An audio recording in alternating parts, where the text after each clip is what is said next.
This is the Illinois Nutrient Loss Reduction Strategy Podcast, Episode 61, New and Emerging Cover Crops. Clover. I'm University of Illinois Extension's Todd Gleason. Coming up a bit later, we'll talk with Nathan Johanning, a commercial ag educator at the University of Illinois, about clover and some of his experiences as he's using it on the University of Illinois research plots across the state. But first, we'll talk with Adam Dahmer in southern Illinois. He has been using cover crops for more than 2 decades. Adam Dahmer, farm east of Marion in Williamson County, Illinois, raised on the farm 6th generation and cover crop my entire career. We're probably at 26 years on cover crops right now. That is simply amazing. Tell me about some of the other practices you do on the farm, and then we'll get back to those cover cropping. I mean, 100% no-till. Like I said, everything's cover crop. I've been actively involved for 28 years. How did you start and why? So late 90s, Dad knew that we need to increase the organic matter on the farm. And at that time, there wasn't a lot of information as to how we were going to do that, okay? But it was known that if we want to increase organic matter, we got to put more residue out there. So he started with cereal rye, flying it on with an airplane into standing corn, and then we would harvest. That cereal rye would be 3-4 inches tall. And that worked out pretty well for us. It allowed us to have that task done before harvest. Was pretty resilient as far as when the combine drove over and so forth. And it worked pretty well. And he started with 80 pounds of cereal rye per acre. That went on. We continued. Somewhere about 2012, we decided, okay, we need to be 100%. So only half the acres were done up until that point. And then in 2012, we went 100% and never looked back. The only regret we had at that time was that we didn't start 100% earlier. Completely transformed the soil. The main cornerstones of my cover crop program are cereal rye, rapeseed, annual ryegrass, hairy vetch, and crimson clover. And that pretty well goes on. Well, the cereal rye doesn't go on in front of the corn. We do oats instead. But substantial difference when it comes to building soil with that process. When it comes to cover crops, I have applied it many different ways, whether it be from an airplane, utilized a drone. We've done in 2013, Dad bought a Miller high boy sprayer, and we built a cover crop seeder out of that. That worked pretty decent. Problem was, when I was farming with him, we didn't have square fields. So we were having to drive over everything, and we still weren't getting much success into standing beans. So it was really only effective in corn. So at that point, it's one of those things that we did it for a few years, and then it kind of fell to the wayside. From that point forward, I've drilled everything. It takes a little bit more time, but we do get a better stand. Some of the reasons that we weren't having a success in standing soybeans was we had such a dense mat of cereal rye from that spring that it prohibited seed to soil contact. And then also, you've got to pay attention to your insects and so forth. Mother Nature was doing its job, and we had such a healthy population of crickets that crickets were eating the ryegrass seed. A cricket will eat up to 20 seeds per night. So it was completely detrimental to our stand when it came to ryegrass, because we were doing exactly what we wanted. We were increasing diversity in the fields, but weren't monitoring all the things that they were eating. So we were feeding crickets for a few years, and then we abandoned that and went to drill. Comes to challenges, I mean, we can make excuses for anything. There's no denying that. It's just everything at time is a challenge. Everything's a challenge, but it makes such a substantial difference in the operation. We won't do without it. I can transform a farm in about 3 to 4 years with the right program. And when it comes to kind of the biggest aha moment was, it was 2 years ago. We had taken on a new farm that was farmed the same way my home place was. Same nutrient package, same everything. We even planted the same variety of corn that year, planted the same day. Long story short, the fields are about a half mile apart from each other. They lay the same, and there was a 40 bushel difference in the corn yield. And I attribute that to increased soil structure, better water holding capacity, and decreased compaction. So when you average that out, that's a 4 bushel a year increase. Now, granted, I understand that there's a lot of other factors that come into that, but to take the same soil types and the same practices and have a 40 bushel swing on the same variety of corn, that's not all. Like, there's a lot more going on than what we want to admit to. And soil structure and life in the soil is substantial when it comes to that. Tell me about the soils in Marion County that you're farming, in particular those two farms. What kinds of soils are you on? We've got a lot of heavy clay. Average organic matter in my county is probably 1.8 to 2.2. I've got some soils pushing 3.5 to 3.9 right now. But the problem of it is, and like this winter, we're going to see a decreased organic matter because my biology hasn't slowed down. So with that, when the biology doesn't take a break, she just keeps munching on everything we've got in the soil. And that's what makes it hard to get our organic matters up to high levels, because our biology doesn't go dormant. So, but it's not I can get above 4%. It's not a problem. We've done it. I've done it in the past. It just takes time. Soils are heavily degraded, and just a little bit of love, they respond very quickly. So the longer growing season allows you to sow in the fall with a drill. But the warmer climate, at least for this winter, has caused an issue for you. That's what I think I heard you say. Is that correct? Well, I'd like to see us more so.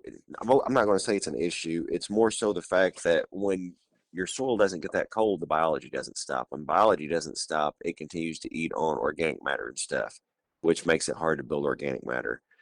To say that I have a longer planting window than those in Northern Illinois, I'm not going to disagree with that, but I'm also not going to agree with that, because the advantage they have up there over where I'm at is when it gets cold, it stays cold and their crops go dormant and they get snow cover.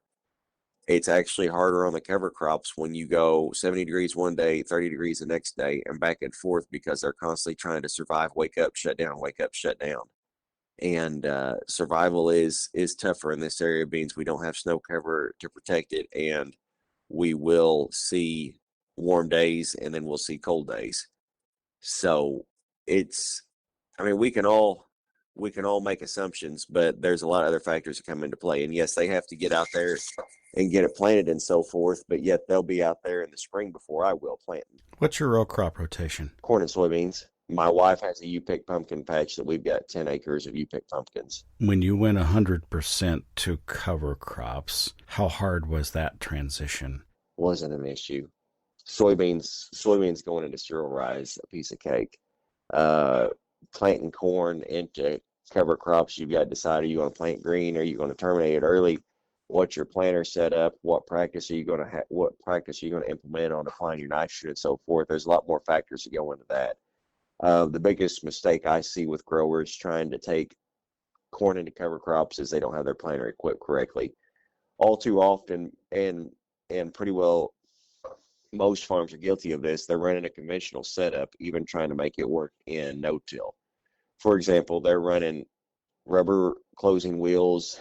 They've probably got a no-till coulter on the front, and all they're going is they're relying on that no-till coulter to fluff the ground, and then the rubber closing wheels push down on it.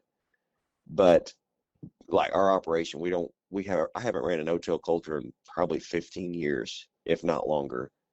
And we change our closing wheels on the back, and you've got to think about the environment you're planting into. It's not loose soil. You've got roots intertwined throughout all that, and they're holding that soil together. So you've got to change your approach.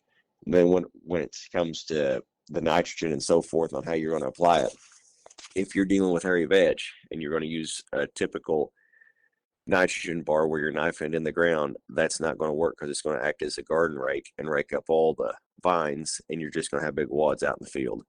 So there's a lot of factors that come into it that you have to adjust as you're moving forward. What's your planter setup actually like in that case? My planter setup's pretty basic. No-till coulters, double disc openers, and then I run the copperhead for a Cruiser Extremes cast iron, and I've had the best success out of those going into ryegrass. We've tried all kinds, and that one seems to work the best. And then for your anhydrous ammonia in the springtime, did you use anhydrous ammonia first? So I haven't used anhydrous since 2018.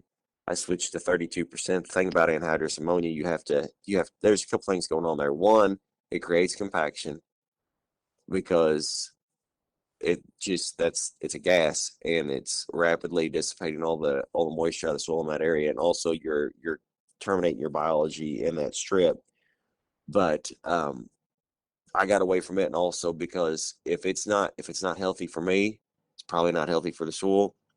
Not that 32% is any better, but if I spill it on my skin, it's not burning my skin off. So that's kind of one of the reasons why we switched. But yeah, I went to 32% side dressed. What else have you learned? Every day's a new experience. I mean, we just continue to learn things all the time. There's so much that we can do with this. I could talk on it for hours as far as what experiences we've had. Main thing is you've got to get past the I am a certain color type guy and I'm only going to drive that color, because that's not the case at all. Because you've got to buy the best equipment to accomplish your goals on that, and you've got to be willing to make it work. When I do public engagements and do speaking events and so forth, I'll ask guys how many people have worked their ground and conventionally farmed, and pretty well everybody raises their hand. And then I ask how many of those have had to replant crops in those situations.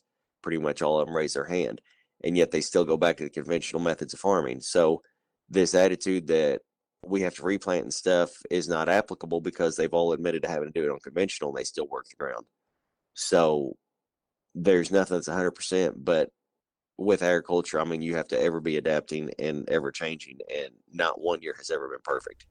What's the most recent change that you've made that you didn't like?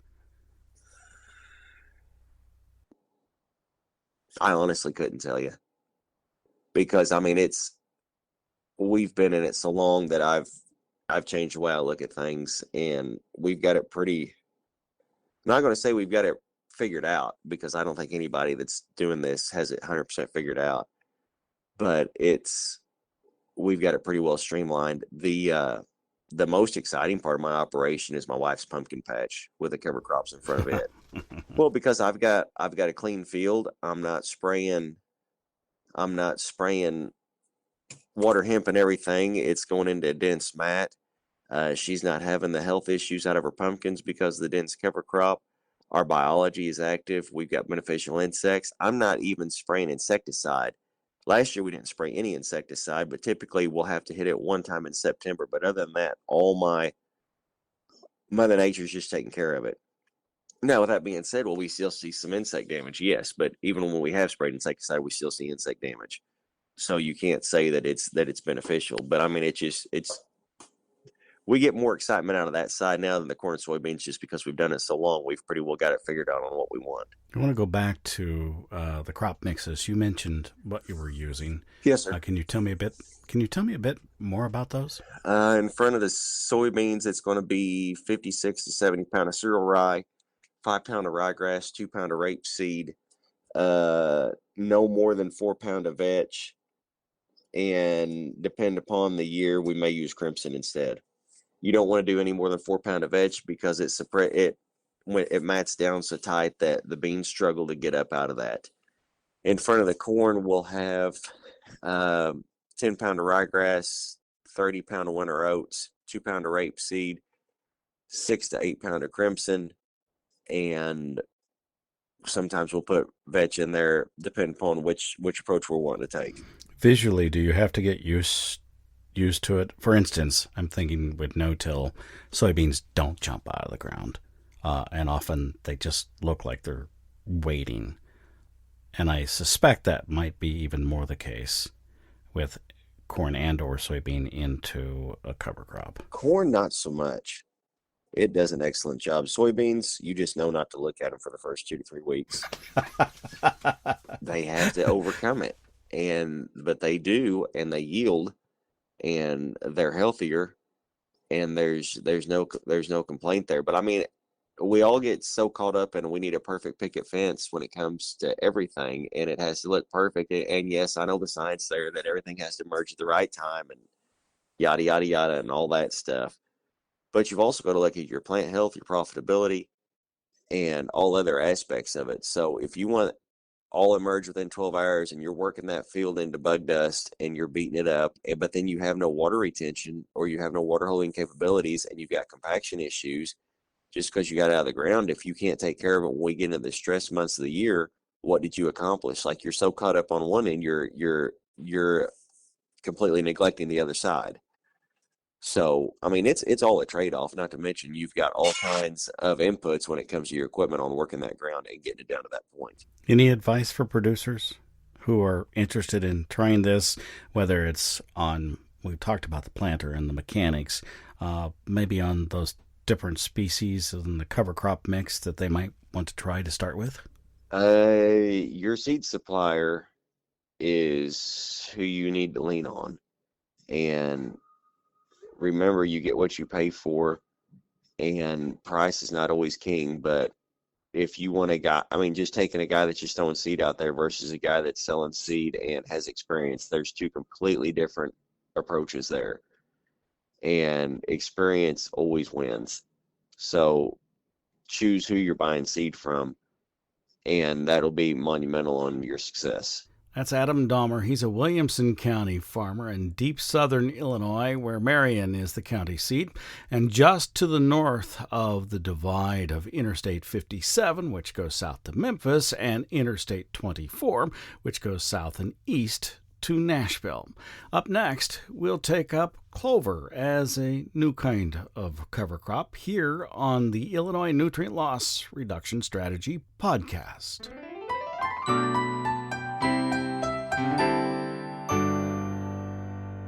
We'll turn now to some of the cover crops research that University of Illinois Extension has been doing. We'll stay in the southern part of the state where Nathan Johanning works on this side of the river near St. Louis, the Mississippi River, that is. And he's been doing cover crops research for more than 10 years, sometimes for Extension, sometimes in his previous career. Well, today he's got a couple of things going, and I asked him to explain what he's looking at. So I've done various cover crop research projects. Currently, the one thing we are working with is looking at some planting date trials with cover crops. Just as we know for corn, soybeans, or wheat, we know different planting date windows influence their performance. One thing we don't know as well is for cover crops, what are the implications for different planting dates in the fall, and how does that relate to our actual biomass growth, productivity of those cover crops? So we're looking at cereal rye ahead of soybeans that then is planted. We have 4 different seeding rates and planted at 3 different planting dates in the fall, trying to understand the dynamics in the spring when it comes to how much biomass does that relate to. Does that have any influences on soybean stand, that related biomass, or then yield as well? The second part of that is we're actually working with some clover cover crops ahead of corn. Same thing, we're just using a single seeding rate, but looking at 3 different planting dates throughout the fall and assessing kind of the gradient of what kind of biomass production survivability do we get at those rates, and how does that influence corn stand, yield, and performance. I've also done some previous work in just different cover crop species and varieties, looking at different termination timings of cereal rye and soybeans and things like that, amongst other things, but a lot of just general kind of screening and especially demo plots for field days, looking at a wide range of varieties of cover crops, different species, to get people familiar with them, see what they look like, etc. So tell me a bit more about using clover as a cover crop and on its own or adding it to the mix. So one of of course, the main benefit, as we probably all would know from adding a legume like a clover, is the nitrogen fixation benefit. So that's besides just adding some extra diversity to our cover crops, especially as we look towards nitrogen-loving crop like corn, which is obviously a very prevalent in our state. We want to find a cover crop that's going to complement the nutrient needs of that cash crop. So one of the things that people do like, and especially I think in a mix, is adding some of that legume in there to help bring in, for one thing, it has a lower carbon to nitrogen ratio in its biomass, so that doesn't tie up as much nitrogen that we have, and then also have that nitrogen production aspect. So those are kind of the main reasons that a lot of us focus on the aspects of legumes like clovers in our rotations. What clover varieties are you using, and how are they similar or different? So we have the research we're doing currently is looking at crimson clover, and then also looking at balanza clover. So we're looking at those two specifically. As an aside, I've also done a little work in the past with berseem clover, although my current work we didn't have room to include it in. But with crimson clover, which is one that I've always had just a natural kind of affinity for. I think if nothing else, if you've ever seen a field of crimson clover bloom in the spring, it's at least agriculturally speaking, it's just it's probably one of the prettier things you could ask for. Nothing but a field of that crimson red. But I like it agronomically because it's an annual clover, a winter annual. So what happens with it? Its life cycle, I would say, is very akin to wheat. So by the time you get to late May or early June, it's going to die. It's not a perennial like some of our other clovers, and what that means is sometimes there's always that challenge with termination, especially because a well-established clover that we use, say in forage systems, is fairly robust for a perennial clover. Because this is an annual, even if it is actively growing, and if termination is a little bit of a challenge or concern, there's always the backup in your mind knowing that it's going to die automatically. It's not going to persist all summer long and be a nuisance or be a draw on water or nutrients. Its life is going to end, no matter what. So that's one thing I like. Besides, it's well documented, have good ability to produce nitrogen and things. On balanza clover, uh, it has a higher growth potential as far as biomass production. It's not a winter annual, so it is a perennial in nature, and so it does grow a little longer. It has potential to grow a higher amounts of biomass. So with that higher amounts of biomass, there's I think there's some documentation that could also relate to maybe more nitrogen, especially accumulated in the biomass. What we're learning and what we've seen and observed somewhat is I do believe that especially varieties of balanza clover that are bred for the Midwest and adapted, some are more maybe warm season in nature, those that can handle the winter, for us do have a potential to maybe have a little later planting window and better success, which is what we're kind of poking at with our research than what some of the crimson clover does, and ability to handle maybe a little wider range in planting date, which is a challenge because we're trying to balance the time our cash crop is in the field, and then trying to also get a cover crop established in that busy time of year. And sometimes those just don't overlap the best. Even though we want a legume out there, we don't have maybe the ideal planting date to get them out there. When will you be able to compile the information on your planting date study and other things that you're doing this year so that farmers might be able to get a look at it? So we have some preliminary data from 2023 looking at our planting date studies. We have that trial is also going to be continuing thanks to the continued support of the Illinois Soybean Association on those trials. So we have another year planted in the ground already, and we're looking to hopefully do a third year also to look at that, especially on the clovers, which there's more variability.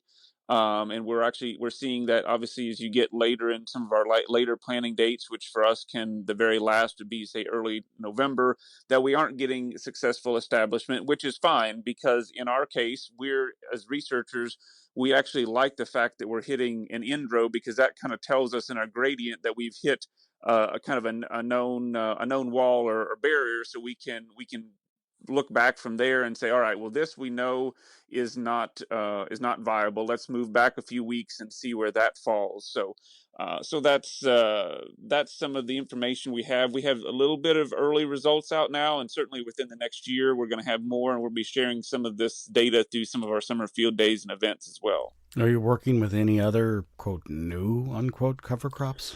At this point in time, those are the ones that I've had the most familiarity with. I've heard a lot about camelina, and I will say that I have not had a chance to firsthand utilize it or grow it. And so I'm hoping that's one that's kind of on maybe my short list to understand a little bit more. Also, I've worked some with either winter oats or black oats, which are some oat varieties supposed to have a little more cold tolerance. I've had a little bit of just on field kind of observations and experience with them, but the thought of a maybe a lower seed end ratio grass that could maybe be a good fit ahead of corn that would have a little better winter survivability than when we just plant spring oats. Maybe not necessarily survivability, but better ability to establish a little bit later. Kind of like the clovers, if we're planting spring oats in the fall, we really need to get them out.